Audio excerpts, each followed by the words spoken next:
নমস্কার বন্ধুরা, বর্ণাজ ইয়াম্মি কিচেনের আরও একটি নতুন পর্বে আপনাদের সবাইকে ওয়েলকাম। আজকে আমি আপনাদের সঙ্গে শেয়ার করব পাউরুটি দিয়ে আমিষ ও নিরামিষ দুরকম রেসিপি। আমি প্রথমে কিছু পাউরুটিকে দু টুকরো করে কেটে নিচ্ছি। আমি 6 পিস ব্রেডকে দু টুকরো করে কেটে নিলাম। আপনারা আপনাদের পছন্দ মতো শেপ দিয়ে কেটে নিতে পারেন। এখন একটা মিক্সিং কন্টেনারে নিয়ে নিলাম 1 আঁটি ধনেপাতা, ঝালের জন্য 4টে কাঁচা লঙ্কা ও 1 টুকরো আদা। সামান্য একটু জল দিয়ে এটার মিহি একটা পেস্ট তৈরি করে নেব। পেস্ট তৈরি করে আমি একটা মিক্সিং বোলে ট্রান্সফার করে নিয়ে তাতে দিয়ে দিলাম 3 টেবিল চামচ পরিমাণ কর্নফ্লাওয়ার, 1 চামচ ব্ল্যাক সল্ট আর খানিকটা গোলমরিচের গুঁড়ো আর একটু চিলি ফ্লেক্স। সমস্ত মিশ্রণটাকে খুব ভালোভাবে মিশিয়ে একটা ঘন ব্যাটার তৈরি করে নেব। ব্যাটার আর ব্রেড রেডি করে গ্যাস অন করে একটা প্যান বসিয়ে তাতে 2 টেবিল চামচ সানফ্লাওয়ার অয়েল দিয়ে ব্যাটারে ব্রেডগুলো একটা একটা করে চুবিয়ে তারপর সব প্যানের ওপর দিয়ে দেব। যেহেতু কর্নফ্লাওয়ার দেওয়া আছে তাই এটি খেতে বাইরে থেকে হবে মুচমুচে আর ভেতর থেকে হবে ভীষণ ফ্লেভারফুল। যেহেতু ধনেপাতা কাঁচা লঙ্কা দেওয়া আছে তাই খুব সুন্দর স্পাইসি একটা খাবার তৈরি হবে। এক পিঠ লাল লাল করে ভেজে নিয়ে আমি অপর পিঠ উল্টে দিলাম। গ্যাসের ফ্লেম এই পর্যায়ে মিডিয়াম টু হাই রাখতে হবে, নয়তো বাইরে থেকে পুড়ে যেতে পারে আর ভেতরে কাঁচা থাকতে পারে। তাই গ্যাসের ফ্লেম কমিয়ে এপিট ওপিট করে উল্টে পাল্টে লাল লাল করে ব্রেডের টুকরোগুলোকে ভেজে নেব। খুব সাবধানে উল্টে দিতে হবে।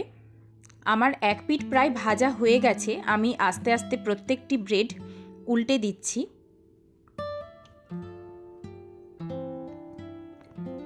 এই খাবারটি নিরামিষ হলেও ভীষণ সুস্বাদু খেতে হয়। আপনারা অবশ্যই একবার রেসিপিটি ট্রাই করে দেখতে পারেন। নিরামিষের দিনে মুখরোচক কিছু খেতে ইচ্ছে হলে এটি ভীষণ সহজে বানিয়ে নিতে পারেন। এটি ভীষণই সুস্বাদু খেতে। সসের সাথে অথবা গ্রিন চাটনির সাথে আপনারা এটি গরম গরম পরিবেশন করতে পারেন। এখন আমি আমিষ রেসিপিটি শেয়ার করতে চলেছি। যে ব্যাটারটুকু আমার বাটিতে ছিল তার মধ্যে আমি 2টো ডিম ফাটিয়ে দিয়ে দিলাম আর দিলাম 1 চিমটে বিট লবণ। এর মধ্যে আপনারা পেঁয়াজ কুচিও অ্যাড করতে পারেন, কিন্তু আমি পেঁয়াজ কুচি দিইনি।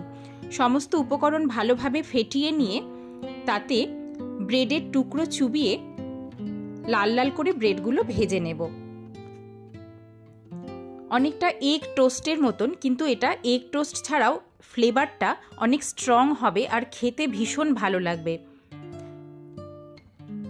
একই ব্যাটার ইউজ করে নিরামিষ এবং আমিষ 2 রকম রেসিপি আমরা চটজলদি বানিয়ে নিতে পারি।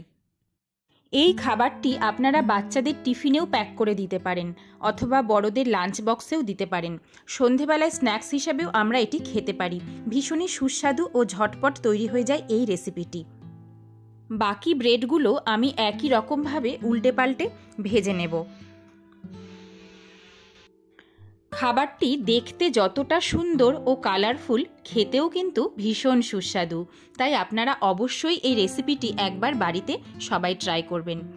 আমি সবগুলো ব্রেড একই রকমভাবে ভেজে নিয়ে সসের সাথে গরম গরম পরিবেশন করে নিয়েছি।